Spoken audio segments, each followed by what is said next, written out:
Our crimes and investigatives editor Hussein Mohammed now joins us on set to talk about this latest move by the Kenya Defence Forces. Welcome to Bottom Line Africa. So why are we seeing this move by KDF? Well, it's a question that many people are asking, including the Somali leaders. We all know that the KDF, this is not the first time. In 2 weeks, they have moved their base from a place where they have been staying for the last 7 years. Question arising because, as you well put it, in the first 100 days, they took over the Gedo region.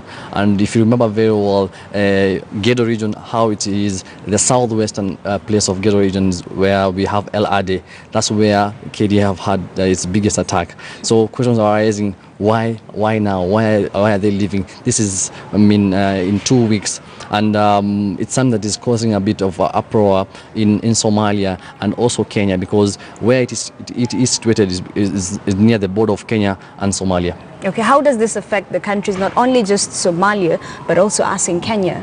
Well, with the mass people living, because the spillover will happen in a place called Elwak. Elwak is in the border of Kenya and Somalia. If people decide now to move, the spillover will come to Kenya. And if we remember very well, in the few 2 weeks that Al-Shabaab has been living, the KDF has been living, Al-Shabaab took over a place called Balad in Somalia, and the KDF came and repelled. KDF has been there to avoid these attacks, and Balad was a place which people did not expect that the Kenya Defence Forces or the Kenya Army Forces could not have come and repelled. So Balad was taken by Al-Shabaab and then overtaken again by the Kenya Defence Forces. It brings a lot of questions and what we are doing in Somalia, and brings back us to Kenya, because if the spillover with the mass people leaving these areas, because most of people are afraid of Al-Shabaab. Most of them start leaving, and as you know, Somalis, most of them are our clan based, and these are people who know each other from Elwak back to Gedo region, to southwestern in El Ade, and the place where they left, Busar is in Gedo region. So these are people who know each other, so the effect will be all over the region. Okay, Kenya and Somalia are having issues, the maritime issues. Could this be one of the reasons we're seeing KDF pull out?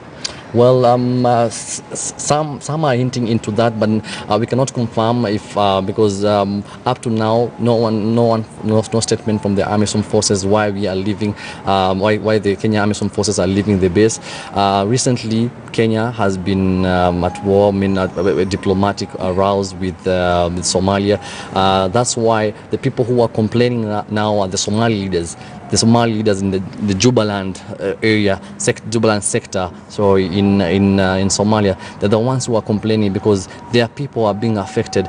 We know the AU, the Army Forces, have been doing a very good job trying to promote peace in the area and fight with Al-Shabaab.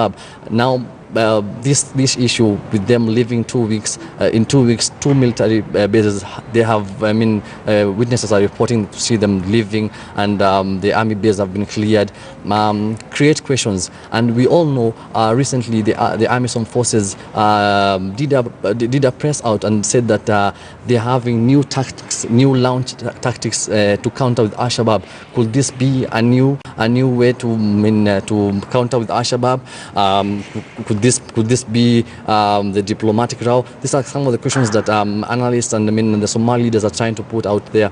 But as much as Kenya is affected, we are talking about a spillover which will happen in Somalia and Somalia border Elwak, which is in Mandera, and the Kenya Defence Forces, they have to come out, and the Army Forces, and put a statement out there to know why exactly this is happening. Is this the first time KDF is pulling out from Somalia? They've been there for the last 7 years. For instance, in Busar, the Gedo region, they took the place. We remember when we launched the operation to go to Somalia, they took the place in the first 100 days, and these were the first places that they took over. So they have left in 2 weeks.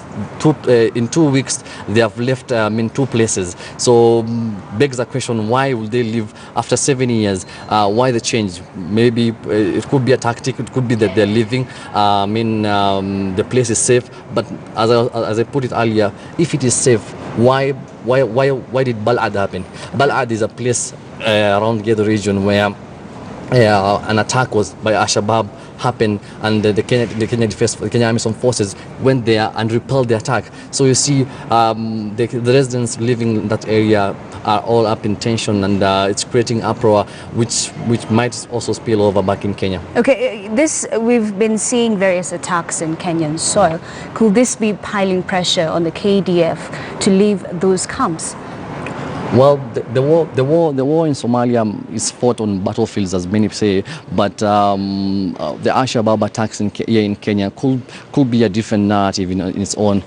With the amnesty project back in Kenya, with the story of the recruiters in Kenya, it's a whole different topic. But concerning the war in Somalia, the Kenyan government has stood its ground and saying that they will continue with the pursuit of Al-Shabaab in the region. We have seen the issue of US airstrikes. I mean, people complaining that most residents are being killed. What people are saying down there is the issue of humanitarian. What happens to the people if the Kenya Army Forces, which were providing security to these people, leave? That's the main issue that is creating, I mean, uproar in this area. But back in Kenya, it's a whole different narrative, because we are hoping to see the attacks that have been launched in Kenya are mostly of Al-Shabaab terror cells in Kenya, but not from Somalia. The fight in Somalia has been on the battlefield, but here it's more of a different narrative.